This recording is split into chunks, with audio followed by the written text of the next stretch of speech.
इस तरीके से प्रभुपाद जी ये बताते हैं कि ये कितनी अच्छी गुरुकुल की जो है ये आ, ये है गुरुकुल। फिर हम देखते हैं प्रभुपाद जी डिवोटीज जो डेलास के टीचर्स हैं उनको कहते हैं कि आ, ये जो गुरुकुल है ये अच्छे से आप करेंगे, इसको प्रोजेक्ट को बढ़ाएंगे तो आप मुझे सबसे ज़्यादा प्रसन्न करेंगे। और इसके लिए प्रभुपाद जी मतलब कई जो इस्कॉन के बड़े बड़े लीडर्स हैं और कई सारे जो सीनियर भक्त हो गए उनके बच्चे हैं, उनसे वो रिक्वेस्ट करते हैं कि आप इस गुरुकुल को सपोर्ट करें, और सपोर्ट करने के बाद से जो आपके बच्चे हैं उनको भी इस गुरुकुल में भेजें। तो उस समय जब भारत में तो प्रभुपाद थे, फिर प्रभुपाद जब अमेरिका वापस जाते हैं तो उस समय तक गुरुकुल में 50 बच्चे हो गए थे। सोचिए इतनी बड़ी संख्या हो गई थी। तो ऐसा बताया जाता है कि उस समय ना डल्लास में जो वेदर था, जो वहाँ का मौसम था, वो कलकत्ता के समान था। तो प्रभुपाद जी गए तो वहाँ बहुत ही गर्मी थी, एकदम गर्म हो रहा था।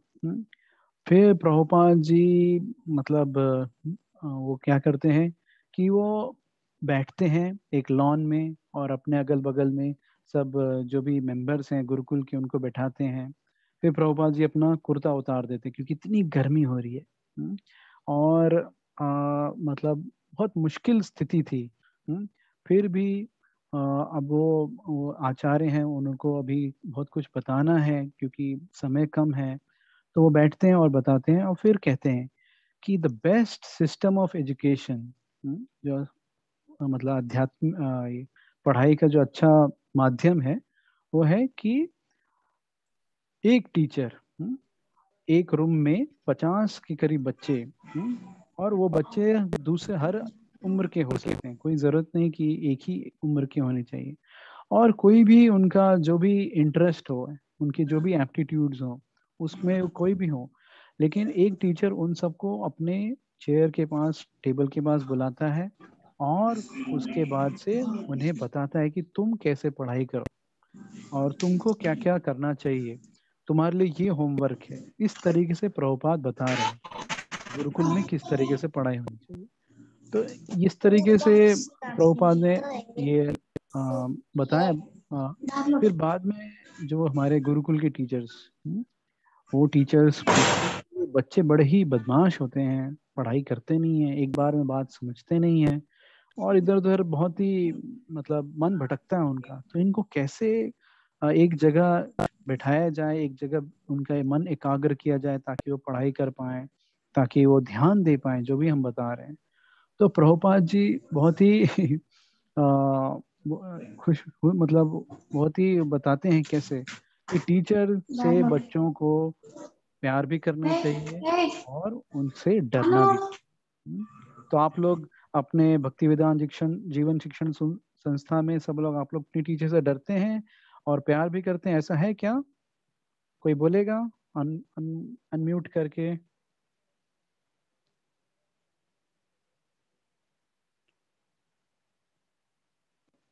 हरे कृष्णा। कोई मेरे इस प्रश्न का उत्तर देगा कि आप लोग अपने भक्ति वेदांत जीवन शिक्षण संस्था स्कूल में टीचर से डरते भी हैं और प्यार भी करते हैं, ऐसा है कि सिर्फ डरते हैं?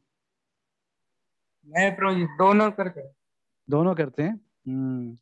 तो ये प्रभुपाद की ही पद्धति है, उन्होंने ही बताया है कि बच्चों को टीचर से डरना भी चाहिए और प्यार भी करना चाहिए।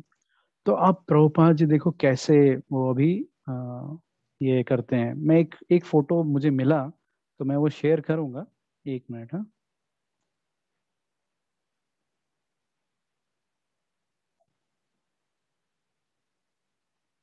ओके, दिख रहा है आप लोग को? तो अभी देखो आप लोग के मोबाइल पे छोटा छोटा दिख रहा होगा, लेकिन दिख रहा है प्रभुपाद जी के हाथ में क्या है? प्रभुपाद जी के हाथ में एक डंडा है, ठीक है? और प्रभुपाद जी के दूसरे हाथ में भी एक डंडा है, दिख रहा है आप लोग को? एक डंडा अच्छे से दिख रहा है, लेकिन दूसरा डंडा है वो हमारे जो प्रभुपाद के लेफ्ट हैंड साइड में एक डिवोटी बैठे हैं, उनके सर पे आप देखोगे तो एक डंडे का लंबा ऐसा दिख रहा है। तो प्रभुपाद जी के हाथ में ये दोनों डंडे हैं।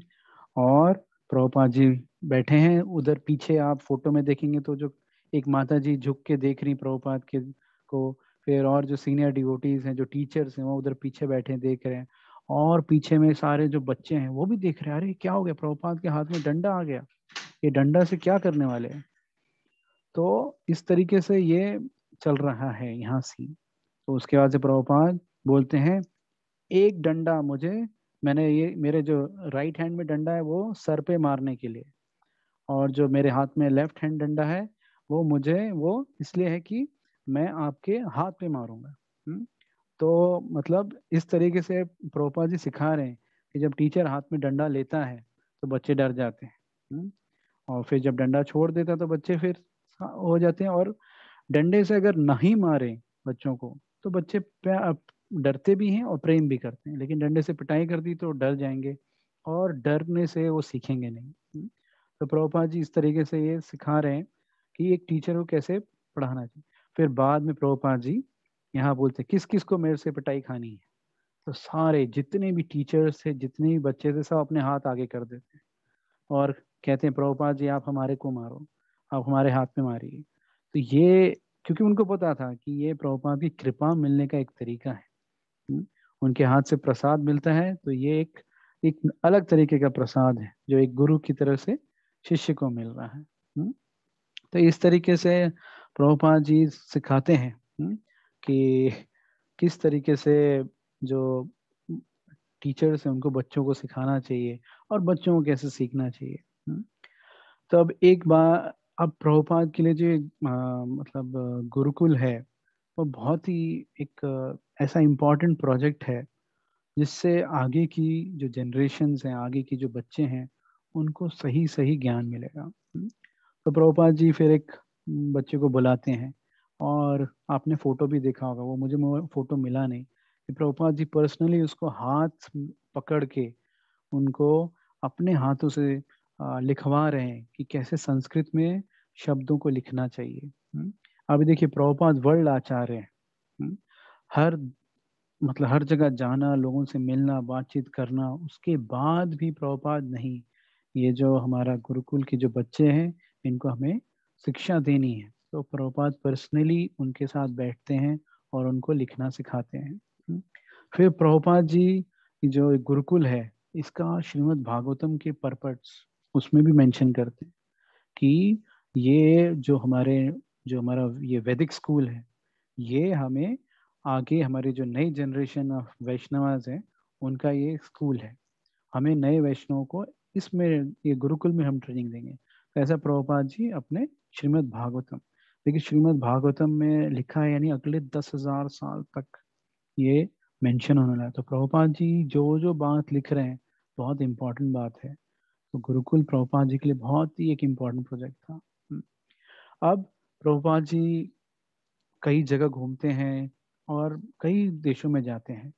तो देखिए, भारत में वो 1970 के बाद 71 से जाना शुरू किए, लेकिन करीबन 4 साल जब वेस्ट में थे तो वहाँ पे जो भी नए नए प्रोजेक्ट, क्योंकि वहाँ भक्तों की संख्या थी, वहाँ नए भक्त भी थे, पुराने भक्त भी थे और बच्चे भक्त भी थे, तो उनके लिए ये शुरू करना था गुरुकुल। तो प्रभुपाद जी ने जब भी कहीं यूएस में जाते और वहाँ कहीं भी घूमना है, लेकिन वो गुरुकुल जरूर जाएंगे। उनके टूर में एक फिक्स रहता था कि नहीं, हम गुरुकुल जाएंगे, देखेंगे वहाँ पे किस तरीके से क्या पढ़ाई चल रही है, किस तरीके से टीचर पढ़ा रहे हैं, किस तरीके से ये मैनेजमेंट हो रहा है।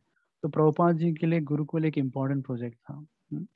तो वहाँ जैसे वो जाते हैं, तो ऐसा था कि डल्लास बहुत ही, कलकत्ता का आपको जैसे बताया था, बहुत ही गर्म ये था। इधर भी प्रभुपाद जी बैठे हैं और गुरुकुल के भक्त जो स्टूडेंट्स है वो भी बैठे हैं। वो लोग सब धोती में हैं, शर्ट नहीं पहनी है। प्रभुपाद जी को इतना गर्म हो रहा है कि एक इलेक्ट्रिक फैन, पता नहीं कैसे इलेक्ट्रिक फैन उधर उन्होंने लगाया है, और उसके बाद से उसमें वो फैन चल रहा है, उसमें वो बैठे हैं। और उसके बाद से प्रभुपाद जी मतलब बच्चों के साथ प्रतिसाद करना चाहते हैं। तो प्रतिसाद मतलब रेसिप्रोकेट करना चाहते हैं, तो वो सब बच्चों को बुलाते हैं, आ जाओ, और सब जैसे ही अंदर आते हैं उनके रूम में, फिर प्रभुपाद सबको एक बड़ा बड़ा रसगुल्ला देते हैं। सबको एक एक बड़ा बड़ा रसगुल्ला देते हैं। और उसके बाद से शाम का समय था, वहाँ बैठे थे। और सारे जो भी भक्त हैं वो लोग सब प्रभुपाद के पास बैठे हैं। और व्यंज हम बोलते हैं, peacock feather fan, peacock fan, वो लेके प्रभुपाद को हवा कर रहे हैं। और अगल बगल में हम उसको लोकस्ट बोलते हैं इंग्लिश में, या वो काफी आवाज करते हैं, टिट टिट टिट टी। और इस तरीके से प्रभुपाद जी, एक मिनट, अभी स्क्रीन शेयर नहीं कर रहा हूँ अभी तो, ये ऐसा। हम्म तो इस तरीके से प्रभुपाद जी के उधर पूरा आवाज हो रहा है, आवाज धीरे टिट टिट टिट टिट ऐसे आवाज हो रही है। हाँ, और सभी जो भक्त हैं, डिसाइपल्स जो हैं, शिष्य, वो सब बैठे हैं तुलसी महारानी के आसपास। और इसमें एक भक्त है, वो कृष्णा बुक पढ़ रहे हैं। तो कृष्णा बुक पढ़ रहे हैं, और मतलब सब लोग सुन रहे हैं, और वो कृष्णा बुक पढ़ रहे हैं। तो एक तरीके से कई जो शिष्य, जो गुरुकुल के टीचर्स थे, उनके एक क्वेश्चन रहता था कि किस तरीके से पढ़ना चाहिए, किस तरीके से बच्चों को पढ़ाना चाहिए। तो यहाँ प्रभुपाद जी बस सिंपल कृष्णा बुक पढ़ने के ही वो बता रहे हैं कि कृष्णा बुक पढ़िए, मतलब हम टीचर्स को पढ़ना चाहिए, बच्चों को सुनना चाहिए। जो आज हम देखते हैं कि हर स्कूल कॉलेज में क्या होता है, टीचर्स बोलते हैं और बच्चे सुनते हैं। फिर उसके बाद से जो भी इम्पोर्टेंट है वो नोट करते हैं, कुछ होमवर्क मिलता है, घर पे कुछ असाइनमेंट्स करते हैं। तो वैसे ही हो रहा था। तो अब प्रभुपाद जी बोल रहे हैं, और उस समय वहाँ पे ब्रह्मानंद स्वामी महाराज, आपने देखा होगा कई फोटो में, एक प्रभुपाद से बड़े, एक बहुत ही मोटे एक शिष्य थे, ब्रह्मानंद स्वामी महाराज। तो वो पढ़ रहे थे कृष्णामुख। तो उसमें जो प्रसंग चल रहा था कि रुक्मिणी जी हैं, उनको कृष्णा बचाने के लिए आए हैं। कृष्णा उनको बचाने के लिए आए हैं, और इस तरीके से कृष्ण रुक्मिणी जी को अपने रथ पे बैठा लिया है ये कृष्णा ने। और धीरे धीरे वो चल रहे हैं, ऐसे निकल रहे हैं, भाग रहे हैं पीछे से। कई सारे जो उनके स्वयंवर में जो राजकुमार आए थे, वो लोग सब भी अटैक कर रहे हैं। तो इतने में क्या होता है कि अब कृष्णा को उनके ऊपर अटैक करना है।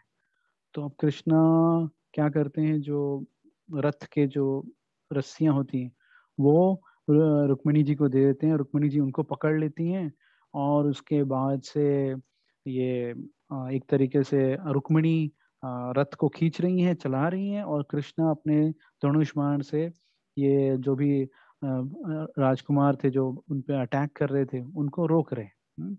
तो अब क्या हो गया ना कि ये सारी बातें कृष्णा बुक में कहीं लिखी नहीं है।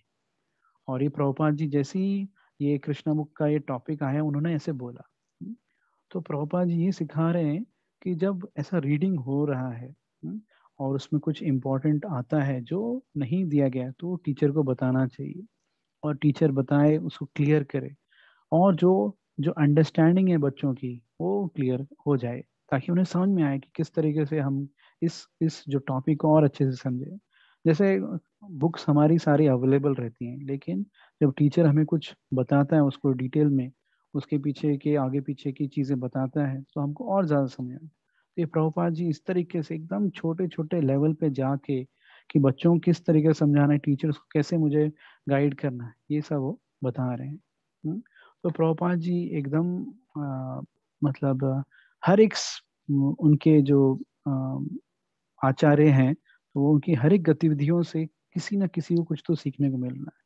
तो ऐसे में क्या होगा कि एक जो हेडमास्टर थे, उनके पैर में थोड़ा सा दर्द हुआ, तो उन्होंने आगे पैर किया। तो प्रभुपाद जी ने बोला, देखो तुलसी महारानी है उधर, उनके पास अपने पैर नहीं दिखाने चाहिए। तो देखिए, यहाँ पे सबको वो सिखा रहे हैं प्रभुपाद जी कि हमें किस तरीके से सीखना चाहिए, किस तरीके से गाइड करना चाहिए। प्रभुपाद लीलामृत में एक और कथा आती है, कि राधाष्टमी है। राधाष्टमी यानी इस्कॉन में सबसे बड़ा फेस्टिवल। गौड़ीय वैष्णवों के लिए तो जन्माष्टमी से बड़ा राधाष्टमी है। तो इसमें हमारे जो वृंदावन मंदिर है, कृष्ण बलराम मंदिर, उसमें अब पहला भूमि पूजन होने वाला है। तो वहाँ पे अभी काफी सारे भक्त हैं, जमा हैं, और उनके बीच में बातचीत चल रही है। तो प्रभुपाद जी कहते हैं कि हमको यहाँ पे 500 बच्चों के लिए गुरुकुल बनाना चाहिए, 500 बच्चों के लिए। तो ये बड़ा मंदिर भी रहेगा, और यहाँ पे गेस्ट हाउस भी रहेगा, और उसके बाद से एक गुरुकुल भी बनना चाहिए। तो प्रभुपाद के कितने बड़े प्लान थे गुरुकुल के लिए। वृंदावन हमारा इंटरनेशनल सेंटर है, वहाँ पे 500 बच्चे आएंगे, पढ़ेंगे पूरे विश्व से। ऐसा नहीं कि भारत से ही होने चाहिए, लेकिन पूरे विश्व से आएंगे, वो पढ़ेंगे, और उसके बाद से अपने जीवन को तो वो करेंगी अच्छा, और साथ में दूसरे लोगों को भी कृष्णा भावनामृत के बारे में बताएंगे। तो प्रभुपाद की इच्छा थी कि कितने जितने से ज्यादा भी हो वो लोग आए, और वृंदावन में गुरुकुल में रहेंगे, तो गुरुकुल में रहते हुए कृष्ण की शरण शरण लेते रहेंगे। तो प्रभुपाद जी चाहते थे कि कुछ भी हो, कितने भी सेक्रीफाइस, कितने भी त्याग करने पड़े, लेकिन ये हमको गुरुकुल करना है। कभी कभी तो प्रभुपाद जी अपना जो लेखन है उसके उसको भी सेक्रीफाइस करने के लिए तैयार हो जाते थे कि नहीं, ये गुरुकुल हुआ तो हमारे बच्चों के लिए, आगे जनरेशन के लिए अच्छा रहेगा। तो एक बार जब अब हम फिर से विदेश में जाएंगे, या विदेश में फिर से हम डल्लास में जाएंगे, तो डल्लास की बात है एक और, कि वहाँ पे जो हमारे ये थे, जो गुरुकुल था, वो धीरे धीरे बढ़ रहा था, और वहाँ की जो गवर्नमेंट है वो थोड़ा उनको अच्छा नहीं लग रहा था। तो उन्होंने कई सारे ना नियमों को लगाना शुरू कर दिया कि भाई आपकी पढ़ाई में ये होना चाहिए, ये नहीं है, ऐसा क्यों है। तो इस तरीके से उन्होंने कई सारे मतलब ऑब्स्टेकल्स पैदा करने शुरू कर दिए। डायरेक्ट मना नहीं कर सकते, क्योंकि यूएस में फ्रीडम है, लेकिन ऐसे नियमों के द्वारा वो बंद करना चाहते थे। तो फिर प्रभुपाद को जब ये पता चला तो उन्होंने बोला इसको हमें वृंदावन शिफ्ट कर देना चाहिए। क्योंकि वृंदावन भारत में है, और भारत में गुरुकुल की महानता सबको पता है, और कोई इसको दिक्कत नहीं आएगी। और जो भी ये बच्चे हैं जो मथुरा मंडल में रहेंगे, वृंदावन उसमें रहेंगे, उनको सबसे ज्यादा भगवान श्री कृष्ण की कृपा मिलेगी। और इस तरीके से ये सब जो भी आएंगे और रहेंगे वो एक शुद्ध भक्त बनने के शुद्ध शुद्ध भक्त बन जाएंगे। और प्रभुपाद जी कह रहे हैं कि जो कृष्ण बलराम मंदिर का जो एटमॉस्फेयर है वो पूरे विश्व में सबसे अच्छा है, और उसमें कोई गुरुकुल में पढ़ाई करेगा और तो वो एकदम शुद्ध भक्त बन जाएगा। तो इस तरीके से प्रभुपाद जी देखते हैं कि कोशिश करते हैं कि ये सब बच्चे वृंदावन में आ जाएं। तो 1977 इस समय गुरुकुल का जो वृंदावन में जो गुरुकुल है उसका कार्य एकदम समाप्ति पे आ गया, मतलब एक गुरुकुल बन गया है। और गुरुकुल बनने के बाद से प्रभुपाद जी एक दिन इच्छा व्यक्त करते हैं कि हम भी जाएंगे, देखेंगे किस तरीके से क्या बना है। तो ऐसे में वो कई सारे उनके शिष्य जाते हैं जो गुरुकुल की सेवा में हैं और जो कंस्ट्रक्शन कर रहे हैं, वो सब लोग जाते हैं उधर। कई सारे जो स्टाफ हैं, जो ऑफिसर्स हैं, वो लोग भी सब जाते हैं, और सब प्रभुपाद के साथ हैं और वो देख रहे हैं। तो प्रभुपाद जी ऊपर से नीचे तक सब देखा, सब जगह घूमे। और उनको बहुत सेटिस्फैक्शन आया, उनको बहुत खुशी हुई कि देखो, by the grace of Krishna everything has been done very nicely. Prabhupada ji का ये स्टेटमेंट है, वो कहते हैं कि सब कुछ अच्छे से हुआ है। और मतलब वहाँ डिस्कशन चल रहा है, तमाल कृष्ण महाराज हैं, तमाल कृष्ण गोसाई महाराज। और वो बता रहे हैं कि इसका वरंडा बहुत बड़ा है, एक मतलब पूरा एकदम गोल जुड़ा हुआ एक दूसरे से, एक यू शेप में है। और हर एक रूम एक ऑफिस से और एक रूम रहने के लिए जो एक रूम है उससे कनेक्टेड है। तो प्रभुपाद जी बहुत खुश हो जाते हैं, बोलते हैं बहुत ही कंफर्टेबल बनाया गया है। और उसके बाद से प्रभुपाद जी कहते हैं, आपने अगर ये योर एवर वेल विशर एक वीडियो है, उसमें आखिरी में ना गुरुकुल के बच्चे एक गाना गाते हैं। तो उस गाने के दौरान में एक आप देखेंगे वीडियो में कि एक फाउंटेन दिखाया है और गार्डन दिखाया है। कई बार गुरुकुल के वीडियो में एक गार्डन दिखाया जाता, तो प्रभुपाद जी के वो पर्सनल इंस्ट्रक्शन है कि गुरुकुल में एक फ्लावर गार्डन होना चाहिए, एक फाउंटेन होना चाहिए, और एकदम बीचों बीच होना चाहिए कोर्टयार्ड में। तो इस तरीके से वो देख के बनाया है। फिर प्रभुपाद जी इतने खुश हुए थे उस गुरुकुल से, बोलते इससे सुंदर बिल्डिंग पूरे वृंदावन में नहीं, ऐसा कहते हैं। फिर उसके बाद से अब ना जो क्या होता है कि जो मैनेजर लोग हैं, जो टीचर्स या स्टाफ कह सकते हैं, वो लोग कहते हैं कि हमें इस ऑफिस को बनाना चाहिए, ये रूम को ये ऑफिस बनाना चाहिए, वो रूम को वो ऑफिस बनाना चाहिए, ताकि कोई भी चीज़ें गड़बड़ ना हो। तो उसके बाद से प्रभुपाद जी बोलते यस, बिल्कुल ऐसा करना चाहिए। फिर कुछ लोग कहते हैं कि प्रभुपाद जी गुरुकुल का 1 इंच भी वेस्ट नहीं होना चाहिए, ऐसे हमको यूज करना चाहिए कि मैक्सिमम ज्यादा से ज्यादा बच्चे आ पाए और हमारे साथ रहें। तो प्रभुपाद जी इतने खुश होते, यस यस, हमको ऐसा ही करना चाहिए कि जितने ज्यादा बच्चे गुरुकुल में आए उतना अच्छा रहेगा। और उसके बाद से फिर कुछ मैनेजरल बात होती है कि इस तरीके से हमको ऑफिस यहाँ रखना चाहिए, ऑफिस ये मंदिर का और गुरुकुल का ऑफिस एक साथ होना चाहिए। तो प्रभुपाद जी बोलते हैं कि नहीं नहीं, हमें ये ऑफिसेस ज़्यादा नहीं बनाने, हमें क्या करना है, बच्चों के लिए जितनी ज़्यादा जगह हो उतना रखना है। क्या फ़ायदा कि ऑफिस में इतने सारे मैनेजर्स बैठे हैं और बच्चे हैं ही नहीं। तो बच्चे ज़्यादा होने चाहिए, हमें मेहनत करनी चाहिए कि जितने भी बच्चे इसमें आए उनको अच्छे से हम मतलब एडमिशन दें और वो पढ़ाई करें। ये चीज़ उनको मतलब प्रभुपाद जी को बहुत ये लग रहा था कि ये मेन है। एड मैनेजर्स और ये सब तो होते रहेंगे, लेकिन पहले किसको मैनेज करना है। प्रभुपाद जी कहते किसको मैनेज करोगे जब बच्चे ही नहीं है। तो प्रभुपाद जी का इतना कंसर्न था कि हम जितने ज़्यादा बच्चों को अप्रोच करें उतना अच्छा है। हाँ, वहाँ तो प्रभुपाद जी थोड़ा गुस्सा भी हो गए थे मैनेजर्स पे। और एक तरीके से एक मैनेजर बोल गए कि पहले इस्कॉन के बच्चों को हम एडमिशन देते हैं, फिर बाद में दूसरे को दे। तो प्रभुपाद जी थोड़ा गुस्सा हो गए, इस्कॉन या फिस्कॉन, कोई भी हो बच्चे होने चाहिए। ऐसा मतलब प्रभुपाद जी का ये था कि सिर्फ हमको अपने ही बच्चों को नहीं, जो भी है सारे जितने भी बच्चे आपको मिले सब आने चाहिए। क्योंकि प्रभुपाद जी जानते थे कि ये जो आज की जो सभ्यता है, प्रभुपाद जी कहते हैं ये राक्षस सभ्यता है, इज राक्षसा सिविलाइजेशन। क्योंकि यहाँ पे बच्चों को स्पिरिचुअल, मतलब ये जो आज के स्कूल हैं स्पिरिचुअल स्लॉटर हाउसेस बोलते हैं प्रभुपाद। क्योंकि आध्यात्मिक तरीके से पूरे पूरी तरीके से कहीं भी कुछ भी ज्ञान नहीं दे रहे, सिर्फ एक मतलब एक अच्छा शूद्र कैसे बने उसके लिए ज्ञान दे रहे। कि आप पैसे कमाइए पैसे कमाइए पैसे कमाइए। तो पैसे कमाना कोई गलत नहीं है, लेकिन पैसे कमाने के बाद क्या करना है, उसके बाद क्या होगा जीवन का, वो सब नहीं बताते। किस तरीके से हम अपने जीवन को का आनंद ले सकते हैं वो नहीं बताते, क्योंकि वो गीता के बारे में कुछ बता। तो प्रभुपाद जी इतने गुस्से होते हैं, वो बोलती है इस जगह जगत में सब जगह अंधकार फैला रहे हैं और अंधकार ही फैल रहा है। और in the name of university, in the name of education, सिर्फ पढ़ाई के नाम पे और या यूनिवर्सिटी के नाम पे अंधकार फैला रहे हैं। तो हमारे जो गुरुकुल हैं वो सक्सेसफुल होंगे। So our Gurukul will be successful, it may take time.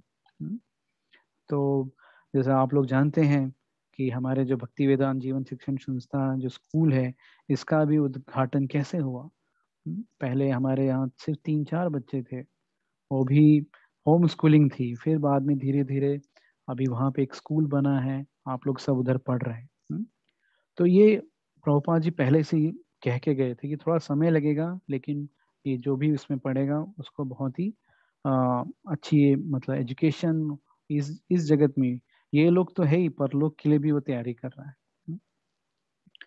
तो प्रभुपाद जी अब देखिए ये सुबह या दोपहर की बात है, फिर शाम को घूम रहे हैं वहीं वृंदावन में ही। और वृंदावन में घूमते घूमते फिर उनको ध्यान आता है गुरुकुल, मतलब गुरुकुल उनके पूरे मन और मतलब उनकी जो बुद्धि है एकदम उसमें छा गया था कि गुरुकुल होना चाहिए। तो फिर से जो दोपहर का जो डिस्कशन था उसमें जब मैनेजमेंट की बात चल रही थी, तो प्रभुपाद फिर गुस्सा हो जाते हैं कि नहीं, पहले मैनेजमेंट किसको करना है, जब तक बच्चे नहीं आएंगे तब तक मैनेजमेंट नहीं होगा। तो पहले आप बच्चों को लेके आओ, बच्चों को। तो इस तरीके से वो सब ये जो भी थे उनको इनकरेज करते हैं कि आप बच्चों को जितने भी लेके आएंगे और उनको यहाँ एडमिट करेंगे, एडमिशन देंगे, उतना अच्छा रहेगा।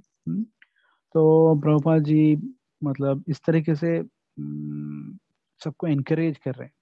अभी वो कहते हैं कि आप जो भी बड़े लोग हैं उनको जाओ बोलो कि भाई आपके बच्चे जो हैं उनको सही मार्ग नहीं मिल रहा है, सही दिशा नहीं मिल रही, आप आइए यहाँ गुरुकुल में पढ़िए, और गुरुकुल में पढ़ेंगे तब आपका जीवन सफल होगा।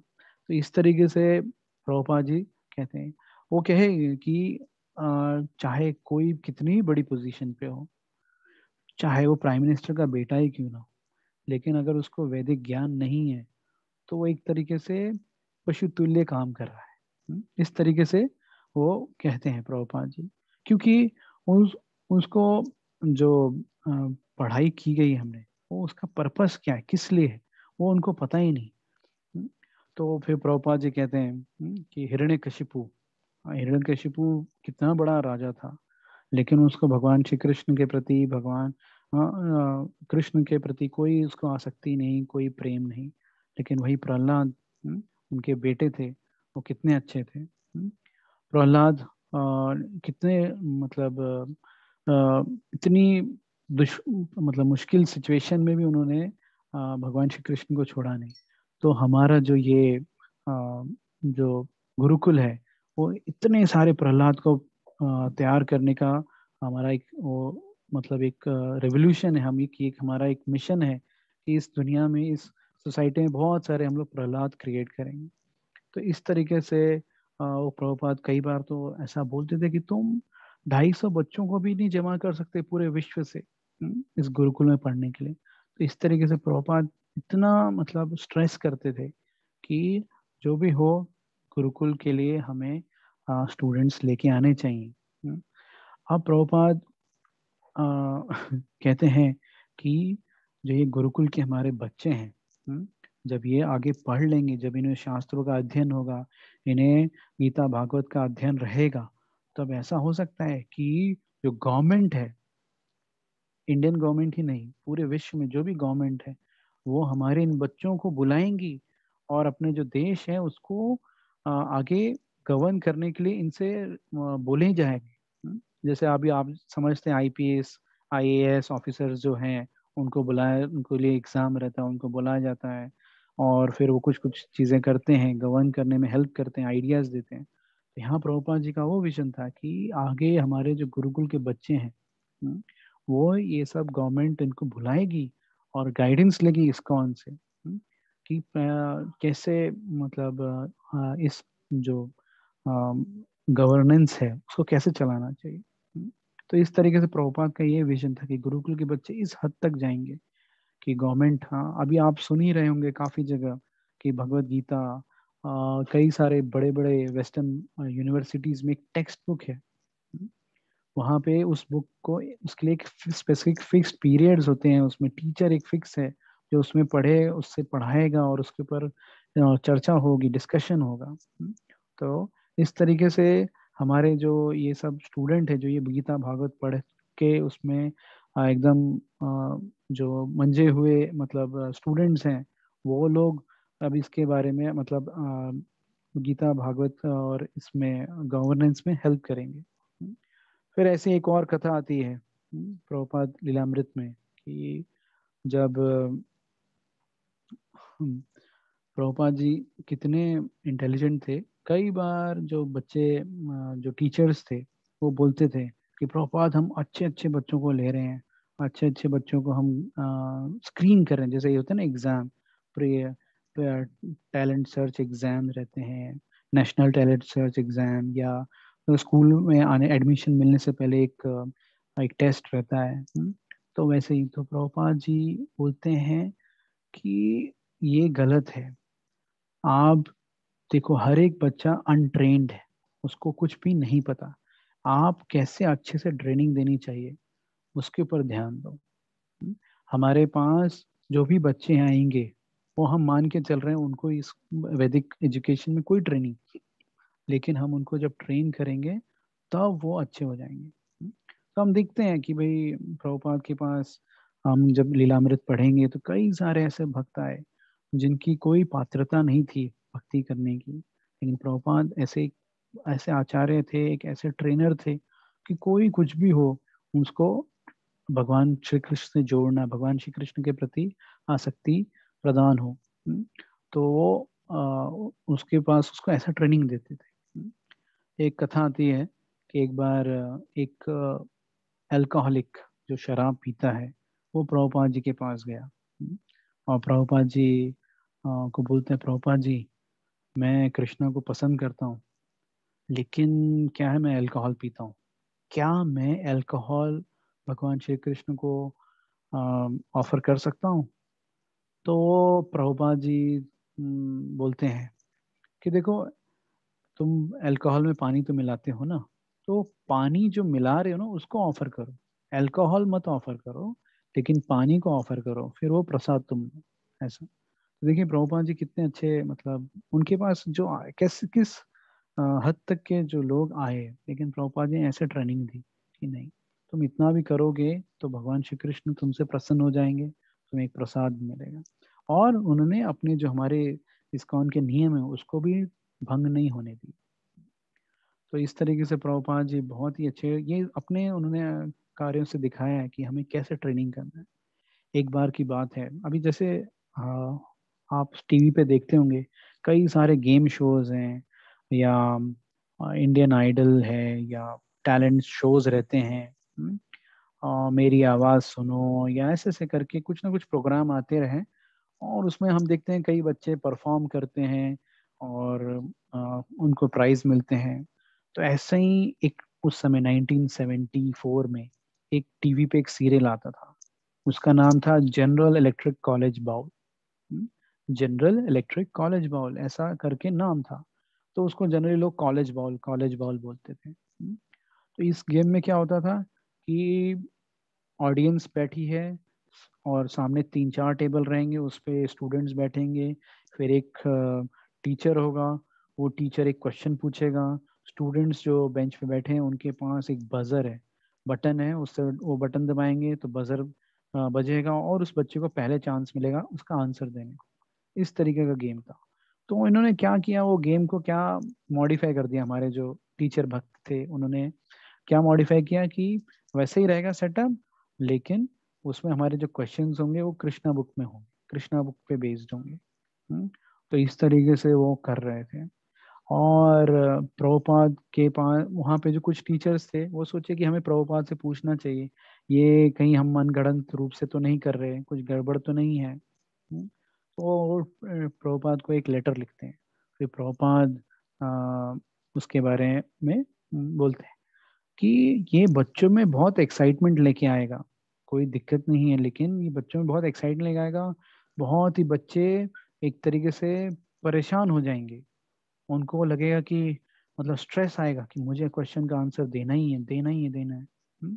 तो प्रभुपाद जी बोले कि ये गेम ठीक नहीं है। ये बच्चों को टेंशन में लाता है, और कभी कभी बच्चे आंसर ना दे पाए तो रोएंगे, और उसके बाद से कुछ जो बच्चे आंसर दे पा रहे हैं वो खुश हो जाएंगे, लेकिन कुछ बच्चे जो नहीं दे पा रहे आंसर वो लोग दुखी हो जाएंगे। तो इस तरीके से प्रभुपाद ने बोला कि ये जो गेम है इसको रोकना चाहिए, इसको हमें नहीं खेलना चाहिए, इससे हमारे बच्चे बहुत ही उनपे लोड आएगा, उनके ऊपर स्ट्रेस आएगा। फिर प्रभुपाद जी ये भी कहते हैं कि जो हमने गुरुकुल की पद्धति है, पढ़ाना, संस्कृत पढ़ना, इंग्लिश पढ़ना, उसको आप चेंज मत करो। प्रभुपाद जी कहते हैं कि ये सब चीजें जो है इन्वेंट करने से हमारा पैसा वेस्ट हो जाएगा, सबसे अच्छा है संस्कृत और इंग्लिश को अच्छे से पढ़ें, और हमारा समय और पैसा वेस्ट नहीं होगा।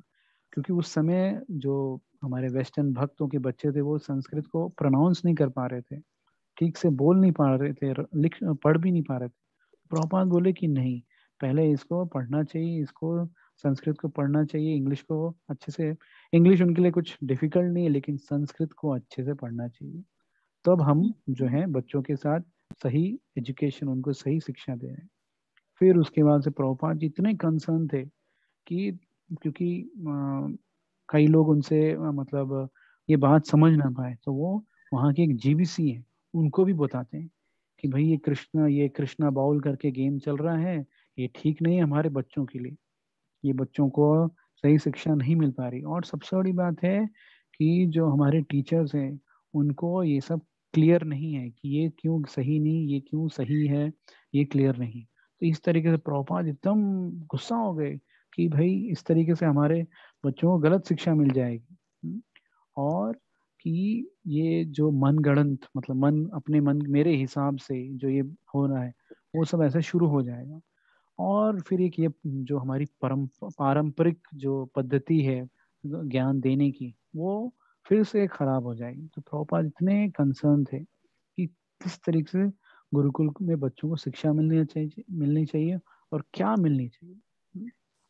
फिर एक बार की बात है कि एक बार एक गुरुकुल में एक बच्चे की पिटाई की गई, वो बदमाशी कर रहा होगा या जो भी है।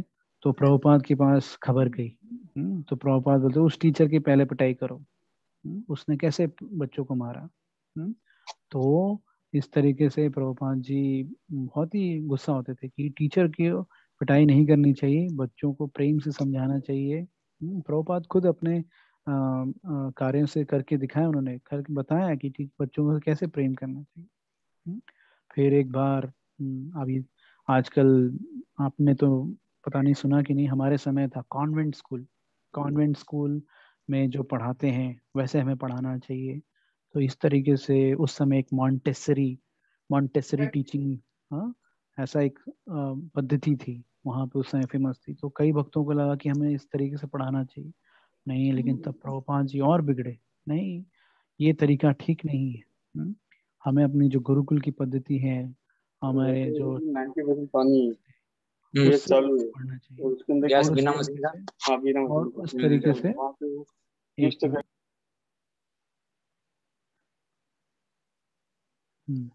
तो इस तरीके से हमें बच्चों को पढ़ाना चाहिए। ऐसा वो बहुत ही मतलब उनका टीचर्स के प्रति थोड़ा गुस्सा आ गया कि भाई बच्चों को मारना नहीं चाहिए, बच्चों को प्रेम से पढ़ाना चाहिए और इस तरीके से। तो प्रभुपाद जी ये कहते हैं कि हमारे जो परंपरा के जो रूल्स रेगुलेशन है उसको पूरा फॉलो करना चाहिए। वो फॉलो करेंगे तभी हमारे जो ये ज्ञान है ये आगे तक जा पाएगा। नहीं तो बीच में कुछ ना कुछ कंटैमिनेशन आएगा, कुछ डेविएशन आ जाएगा। 15-20 प्रिंट हम नंतर येईल चांगलं असं मला वाटत होतं लगेच. तो अब एक बार की बात है कि अब काफी सारे भक्त हैं मिले हुए, काफी गृहस्थास हैं। और वो लोग सोच रहे हैं कि हमको बिजनेस के प्रति आगे जाना चाहिए। क्योंकि ये बच्चे हैं और आगे पैसे की जरूरत पड़ेगी। तो प्रभुपाद जी बोलते यस, जो गृहस्थ है उनको बिजनेस करना चाहिए। बिजनेस करने के बाद जो उनके जो इनकम है, जो भी प्रॉफिट है, उसको इन्हें यूज करना चाहिए गुरुकुल के लिए। तो देखिए प्रभुपाद जी कैसे गुरुकुल की फंडिंग, मतलब बच्चे जो हैं उनको अच्छे से पढ़ने को हो, उनको अच्छे से शिक्षा मिलने के लिए जो भी सुख सुविधाएं चाहिए वो सब मिलने का जो तरीका है वो भी प्रभुपाद जी कैसे हमें बता रहे हैं। वो देखिए कि जो भी गृहस्थ हैं बिजनेस करना चाहिए, क्योंकि उनको पैसे की जरूरत पड़ेगी, उनका परिवार बढ़ रहा है तो पैसे की जरूरत पड़ेगी, तो बिजनेस करना कोई गलत नहीं। लेकिन क्या जो भी बिजनेस कर रहे हैं उसमें जो भी प्रॉफिट हो वो अपने गुरुकुल को दें, क्योंकि गुरुकुल में उनके ही बच्चे पढ़ने वाले हैं और उनको इसका फायदा होगा। तो प्रभुपाद जी पूरा एकदम तैयार थे कि ये जो बिजनेस करना बहुत अच्छा है और हर एक माता पिता को अपने बच्चों की रिस्पॉन्सिबिलिटी लेनी चाहिए। रिस्पॉन्सिबिलिटी मतलब कि वो किस मार्ग पे जा रहा है, उसकी क्या क्या कठिनाइयाँ आ रही हैं, उसको किस तरीके से हमें मदद करनी चाहिए, ये सारी चीज़ें वो एक माता पिता को देखनी चाहिए। फिर प्रभुपाद जी तरीका भी बताते हैं कि वो कहते हैं कि देखिए उस समय इस्कॉन में जो भी पैसा आता था वो बुक डिस्ट्रीब्यूशन की वजह से आता था। तो बीबीटी हम उसका भक्ति वेदांत बुक ट्रस्ट बोलते हैं। तो भक्ति वेदांत बुक ट्रस्ट में फिक्स था कि जो भी 50% पैसा है भक्ति वेदांत बुक ट्रस्ट को जो भी मिलता है उसका 50% जाएगा कंस्ट्रक्शन के लिए। और वो कौन से कंस्ट्रक्शन, हमारे बॉम्बे, मायापुर और वृंदावन के जो मंदिर हैं उनमें मंदिर बनाने के लिए वो पैसा जाएगा। तो इस तरीके से वो फिक्स था कि बीबीटी तो पैसा नहीं दे पाएगी। तो प्रभुपाद जी बोलते कि जो भी हमारे बिजनेस कर रहे हैं उसमें जो भी प्रॉफिट आता है तो पहला सपोर्ट गुरुकुल को करना चाहिए, और बाद में कुछ पैसा बच गया गुरुकुल को देने के बाद भी कुछ एक्स्ट्रा सरप्लस मनी है तो उसको लोकल मंदिर की मेंटेनेंस में दे देना चाहिए। और इस तरीके से प्रभुपाद जी गुरुकुल को चलाने के लिए किस तरीके से वो आगे बढ़े उसके लिए भी वो करते हैं। फिर बाद में प्रभुपाद जी ऐसा कहते हैं कि कोई गृहस्थ अगर बुक डिस्ट्रीब्यूशन भी कर रहे हैं तो बुक डिस्ट्रीब्यूशन में जो भी उनकी अर्निंग हुई उसमें से 5 से 10% वो गुरुकुल को देने चाहिए, क्योंकि गुरुकुल को देंगे तब वो बच्चे आगे कुछ उनको सुख सुविधाएं, पुस्तक है, लिखने के लिए कुछ चाहिए, एग्जाम कंडक्ट करने के लिए पेपर चाहिए, ये चाहिए, वो सब उसके लिए वो तैयारी कर सकते हैं। तो प्रभुपाद जी कितने तरीके से गुरुकुल के लिए अच्छी सुख सुविधाएं हो, हमारे बच्चे अच्छे से पढ़े, वो सब तैयारी कर रहे हैं, बता रहे हैं। फिर एक और कथा आती है, यहाँ पे यशोदा नंदन प्रभु हैं, वो याद कर रहे हैं कि प्रभुपाद मतलब जब कभी कभी रात में चलते थे तो वो डिस्कशन में मतलब बातचीत होती थी गुरुकुल कि गुरुकुल का सिस्टम कैसे चलना है, बच्चों को कैसे अच्छा प्रसाद खिलाना चाहिए, उनको अच्छे कैसे पढ़ाना चाहिए, जो हमारा वर्णाश्रम धर्म है उसका कैसा पालन हो पाएगा हमारे बच्चे, उसके बारे में बहुत सोचते थे। प्रभुपाद जी काफी मतलब प्लानिंग करते थे कि हमारे बच्चों को कैसे बेस्ट ये चीज मिले, एजुकेशन मिले। तो फिर अब देखिए हर एक बच्चा पढ़ने के प्रति जागरूक नहीं होता है। मान लीजिए उसका ध्यान थोड़ा खेल के प्रति है, नहीं तो उसको कुछ कारपेंटरी, कुछ गार्डनिंग के प्रति होगा, कोई होगा कि वो गौ सेवा करेगा। तो प्रभुपाद जी इतना सब सोचते थे कि हमारे जो बच्चे हैं उनको किसी को मैशनरी, कारपेंटरी, ऑर्गेनिक गार्डनिंग और गौ सेवा इसके प्रति भी अगर लगाव है तो उसका भी हमको ज्ञान देना चाहिए।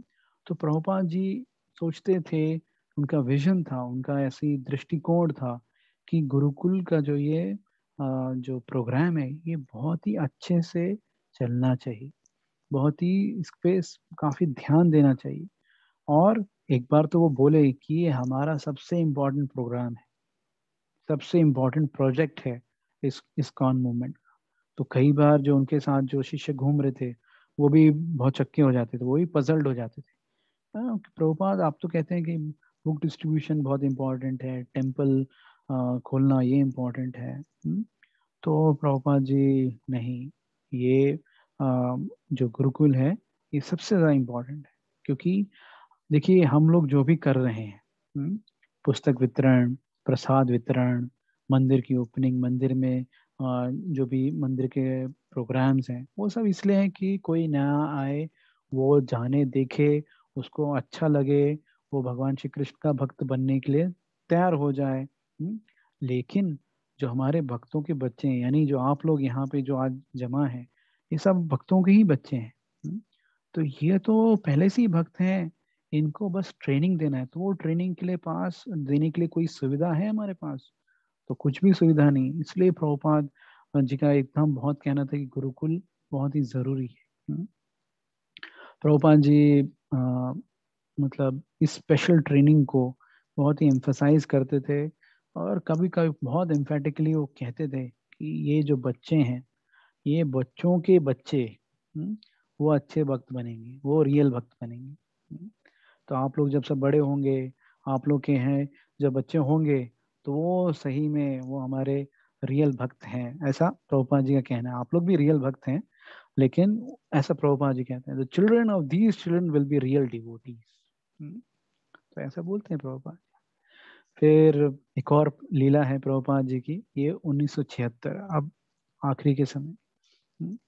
तो अब प्रभुपाद जी मतलब ये जो है पत्र व्यवहार, लेटर्स के थ्रू कम्युनिकेशन है।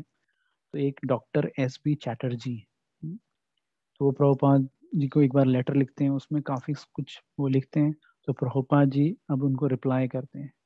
तो रिप्लाई मतलब जो चैटर्जी हैं, डॉक्टर चैटर्जी, वो क्या लिखते हैं प्रभुपाद को, वो कहते हैं कि प्रभुपाद जी हमको डिप्लोमा देने, मतलब डिप्लोमा की डिग्री, पीएचडी डिग्री देने के लिए, पोस्ट ग्रेजुएशन की डिग्रीज देने के लिए, मॉडर्न लैंग्वेजेस सीखने के लिए, संस्कृत पढ़ाने के लिए, हाँ, क्लासिकल जो संगीत है उसको सिखाने के लिए एक म्यूजिक डिपार्टमेंट होना चाहिए, मॉडर्न डिवोशनल सॉन्ग्स को गाने का सिखाने के लिए, डांस और drama based on Shrimad Bhagavatam वो सब सिखाने के लिए आयुर्वेदिक और होम्योपैथिक डिपार्टमेंट होनी चाहिए, एक मॉडर्न मतलब वैदिक हॉस्पिटल होना चाहिए, एक एग्रीकल्चर डिपार्टमेंट होना चाहिए, और इस तरीके से आर्कियोलॉजिकल डिपार्टमेंट होना चाहिए।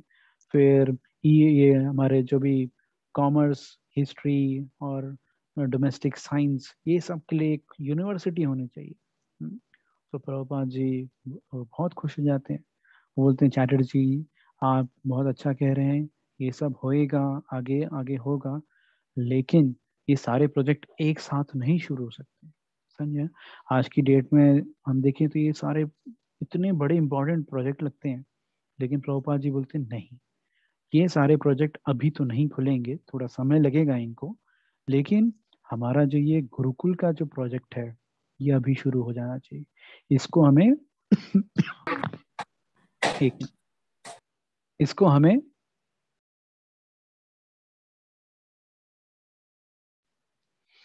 हाँ, तो ये जो हमारा गुरुकुल का प्रोजेक्ट है इसको सबसे पहले शुरू करना चाहिए, और इसमें भी संस्कृत में पढ़ाना, संस्कृत को पढ़ाना और हमारे जो वैदिक स्क्रिप्चर्स हैं इसको पढ़ाना, ये सबसे ज़रूरी है। तो देखिए प्रभुपाद जी समझ रहे हैं कि बेसिक एजुकेशन, वैदिक एजुकेशन को देने वाली जो माध्यम है वो गुरुकुल कितना इम्पोर्टेंट है। बाकी सब चीज़ों में थोड़ा डेविएशन आएगा, लेकिन ये जो गुरुकुल है जिसमें जो हम पढ़ाएंगे हमारे गीता भागवत और संस्कृत की जो ज्ञान है, वो बच्चों को आगे जीवन और मतलब इस पूरे संसार में सबसे अच्छा एक तरीके का जो प्रॉफिट आएगा वो यही है कि हम जब वैदिक एजुकेशन दें। तो प्रभुपाद जी इस तरीके से पूरे गुरुकुल के प्रति बहुत ही समर्पित थे कि नहीं ये होना चाहिए। और फिर प्रभुपाद जी मतलब वो कहते हैं उनको कि मैं करीब 1 लाख रुपए इस समय वो डोनेशन वो निकाल रहे हैं। 1 लाख रुपए 1970 समझ रहे हैं, मतलब आज के डेट में 5-10 करोड़ के बराबर का वो पैसा होगा। तो इतना सारा वो पैसा गुरुकुल के लिए वो जमा करवा रहे हैं। और उस तरीके से वो कुछ भी हो, बच्चों को अच्छी सुविधा मिलनी चाहिए। फिर उसके बाद से प्रभुपाद जी ये गिरिराज महाराज बताते हैं गुरुकुल के लिए। तो वो गुरुकुल मतलब एक गोवर्धन पूजा हुई, फिर बहुत सारा प्रसाद, ये हमारे राधा रास बिहारी मंदिर में जो हुआ, और गोवर्धन पूजा हुई, गोवर्धन के बारे में काफ़ी एक क्लास हुआ, ड्रामा हुआ, ये सब कुछ हुआ। फिर वहाँ के बड़े बड़े बिरलास जो हैं वो लोग आए थे, और उन लोग से काफ़ी बातचीत हुई, उन लोग को काफ़ी प्रेरित किया गया। फिर उसके बाद से काफ़ी ज़्यादा अमाउंट जमा किया गया कि ये सिर्फ हमारे गुरुकुल के लिए है, और गुरुकुल में जो भी मतलब ज़रूरतें आए उसको इसके लिए पूरा करना है। तो प्रभुपाद जी बहुत ही कंसर्न थे। हर जो भी प्रोजेक्ट उनके कई सारे चल रहे हैं, लेकिन नहीं, ये प्रोजेक्ट जो है गुरुकुल, ये आगे हमारी एक नई पीढ़ी, जो हम कहते हैं ना कि today's children are tomorrow's future leaders. तो प्रभुपाद जी ये विजन सबको आएगा ऐसा। तो इस तरीके से प्रभुपाद जी बहुत ही कंसर्न थे कि कुछ भी हो हमारे गुरुकुल एक अच्छा मतलब समाज का निर्माण करेगा, उसके लिए जो हम कर सकते करना चाहिए। क्योंकि देखिए प्रभुपाद जी समझ रहे थे कि इसका रिजल्ट कुछ दिनों बाद आने वाला है, ऐसा नहीं है कि अभी के अभी हमको, जैसे हम बुक डिस्ट्रीब्यूशन करेंगे हमें सामने पैसा मिल जाएगा और कुछ भक्त नए मिलेंगे, लेकिन जो गुरुकुल है इसका रिजल्ट बहुत समय के बाद थोड़ा दिखेगा। तो इसके लिए लोग, वो क्योंकि प्रभुपाद जी विजनरी थे, वो समझते थे कि आगे किस तरह की ज़रूरत है, तो उस हिसाब से वो हमें गुरुकुल के लिए, वो जो लोग नहीं समझ रहे, जो मैनेजर्स या जो भी लोग हैं वो समझ नहीं पाएंगे, फिर भी वो गुरुकुल के प्रति वो एकदम अ, मतलब बहुत ही कंसर्न थे। तो देखिए आप लोग बहुत ही फॉर्चुनेट हैं। मैं पब्लिक स्कूल में पढ़ा हूँ, मैं कभी गीता भागवत ये सब हमारे सुनता था कि ये है गीता बुक है, लेकिन कभी पढ़ा नहीं। इवन घर पे भी मैं कभी नहीं पढ़ा। और स्कूल में मैंने पढ़ा अमेरिका में क्या हो रहा है, दूसरे देशों में क्या हुआ, उन्होंने कैसे हमें बचाया। मैंने सारी हिस्ट्री, मैंने जो क्रिश्चियन है मुस्लिम है उन लोगों ने क्या किया वो सब पढ़ा है। मैंने कभी कोई हमारे शिवाजी का नाम नहीं सुना था। प्लीज़, हाँ, आप लोग सब महाराष्ट्रियन, मैं महाराष्ट्र में हूँ, लेकिन मैंने शिवाजी का नाम नहीं सुना था। वो यहाँ आने के बाद पता चला। तो देखिए ये गुरुकुल में जो एजुकेशन है वो हमारे लिए कितनी इम्पोर्टेंट है। मैं यहाँ जब प्रभुपाद जी की पुस्तक पढ़ता हूँ तो मुझे लगता है कि सही में मैंने कितने साल गंवा दिए। आप लोग बहुत ही भाग्यवान हैं कि आपको ये सब पढ़ने को मिल रहा है। और समझना, आप जब बड़े होंगे, और मैं अभी तक एक बार श्रीमद् भागवतम पूरा पढ़ पाया हूँ, लेकिन क्या पढ़ा मुझे कुछ याद नहीं। लेकिन जब तक आप अपने ऑफिस जाने लायक होंगे तब तक आपका कितनी बार श्रीमद् भागवतम पढ़ के हो गया होगा। ये जो प्रहलाद महाराज, ध्रुव महाराज, इनकी स्टोरी आपको पता है। अब उसमें से नए नए जो भी लेसन्स हैं आपके पर्सनली आपको जीवन में मतलब रियलाइज भी होंगे, आप दूसरों को बताएंगे। मैं तो अभी आके सुन रहा हूँ, अभी आके सब जान रहा हूँ। तो सही में आप लोग बहुत फॉर्चुनेट है। शिला प्रभुपाद की ऐसी कृपा है, उनका ऐसा विजन, उन्होंने हम लोग, हमारा आगे जो फ्यूचर है वो अच्छा हो, उसके लिए सब बनाया है। तो मैं ही विराम देता हूँ। हरे कृष्ण। हरे कृष्णा कृष्णा कृष्णा हरे हरे, हरे राम राम राम हरे हरे। मैं प्रभु जी का बहुत बहुत आभारी हूँ। उन्होंने बहुत अच्छे से प्रभुपाद जी के कुछ लीलाओं का विवरण किया, और आखिर आखिर में गुरुकुल सिस्टम, प्रभुपाद कितने उसके बारे में कंसर्न थे। उनको लगता था कि हमारे जो भक्त है, उनके जो बेटे हैं, अच्छे से हरे कृष्ण मूवमेंट में जो जरूरी है, जो भागवतम की शिक्षा वो ले, और उसी प्रकार उनका वर्तन हो, आचरण हो। और प्रभुपाद के बताए अनुसार प्रभु जी भी युवा है, उनको जैसे हम भी जब छोटे थे तो प्रभु जी के साथ रक्षण कृष्ण प्रभु थे और गंगानाथ चैतन्य प्रभु जी, और उनके साथ प्रभु जी हमको भी बहुत कुछ सिखाते थे कि उनको देखकर ही हमें बहुत कुछ सीखने मिला कि मंदिर में आने के बाद पहले दंडवत करना चाहिए, मृदंग कैसे बजाना चाहिए, भगवान को कैसे देखना चाहिए, ये सब कुछ प्रभु जी भी हमें सिखाए। और राधा रानी ने जिसे मैसेज भेजा है, मैं उसे अच्छे से पढ़ना चाहूंगा। ये it's teachers day today and Prabhu ji we all are fortunate that you told us how to become a student, a good student, and how Prabhupada was a best teacher, also the significance of Gurukul. Thank you Prabhu ji. So ये थोड़ा, आज शिक्षक दिन भी है 5 सितंबर, तो उसके अनुसार कोइंसिडेंट ऐसा रहा कि गुरुकुल के बारे में भी प्रभु जी बताए, और हमें ये भी समझ में आ गया कि प्रभुपाद कितने महान शिक्षक भी थे।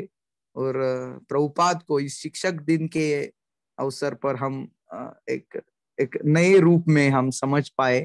तो इस ये हम किसके थ्रू समझ पाए, तो अमल गौरांग प्रभु जी के द्वारा समझ पाए।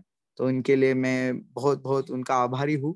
और मैं अपने ट्रेडिशनल तरीके से, जैसे हम सभी का आभार प्रकट करते हैं, उसी तरह 3 बार हरि बोल का गजर करके हम प्रभु जी का आभार व्यक्त करेंगे। हरि बोल, हरि बोल, हरि बोल, हरि बोल। धन्यवाद। तथा आज का जो ये लेक्चर हुआ उसके ऊपर किसी को यदि टिप्पणी है, किसी को उसके विषय में कुछ प्रश्न है, तो मैं आप सभी को विनती करता हूँ कि आपने माइक्रोफोन ऑन म्यूट करके आप वो प्रभु जी से पूछ सकते हैं। कुछ वरिष्ठ वैष्णव भी यहाँ है, तो यदि वो भी कुछ कहना चाहेंगे तो वो भी, उनका भी स्वागत है।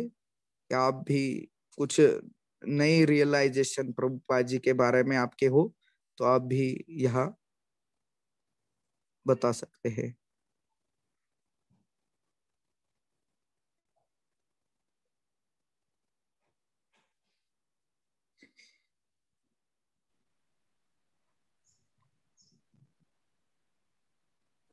हरे कृष्णा, हरे कृष्णा। हाँ, हरे कृष्ण माता। हाँ, हरे कृष्ण माता जी। इको येतोय। प्रद्युम्न तुझा माइक। हाँ, माता जी आता। हाँ, अमल गौरंग प्रभु जी, आपके प्रति खूब खूब धन्यवाद, क्योंकि आज आपने मतलब एक लिटरली प्रभुपाद का एक टोटली नए एक पर्सपेक्टिव हम लोगों को दिया। मुझे भी इतने डिटेल में नहीं पता था कि प्रभुपाद गुरुकुल सिस्टम के लिए कितने मतलब उत्साही है, और कितने सिस्टम के लिए वो मतलब जी जान के उन्होंने ट्राई किया, या हर एक कुछ सिस्टम बनाने के लिए, डिवोटीज को एनकरेज करने के लिए, ज़्यादा से ज़्यादा बच्चों को इस गुरुकुल सिस्टम में लाने के लिए किस तरह से उन्होंने ट्राई किया। एक्चुअली मुझे भी मतलब इस हद तक मुझे पता नहीं था, लेकिन आपने आज ये और एक नया पर्सपेक्टिव मुझे दिया, and I am really very grateful to you कि बाकी बच्चों को, बाकी पेरेंट्स को भी अपने अच्छा से एक पर्सपेक्टिव दिया, और जो भी सेवा सब मिलके कर रहे हैं तो उसके लिए एक और स्टेप आगे जाने के लिए जो हम लोगों को हमेशा एक एनकरेजमेंट चाहिए होती है, या कुछ उत्साह, या कुछ सीनियर डिवोटी से थोड़ा सा एक और ही, तो वो आज मुझे काफ़ी हद तक आपके लेक्चर से थ्रू मिला है। तो डेफिनेटली मैं प्रभुपाद जी को भी प्रॉमिस करती हूँ, प्रे करती हूँ कि इस गुरुकुल प्रोजेक्ट में और आगे जाने के लिए वो हम सब भक्ति वेदांत जीवन शिक्षण गुरुकुल टीम को ब्लेसिंग्स दे, और अच्छे से एक चेतना हमें मिले कि इसे हम लोग एक अच्छे प्रभुपाद के मिशन में और चैतन्य महाप्रभु जी के मिशन में एक प्रॉपर सेवा के मोड में हम ये आगे चलते रहे। हरे कृष्णा, दंडवत माता प्रणाम जी, प्रभु। Thank you so much. अब मैं बोलता हूँ कि ये जो भी है ना आज का लेक्चर, ये सब नंदुलाल प्रभु ने मुझे सब बताया है।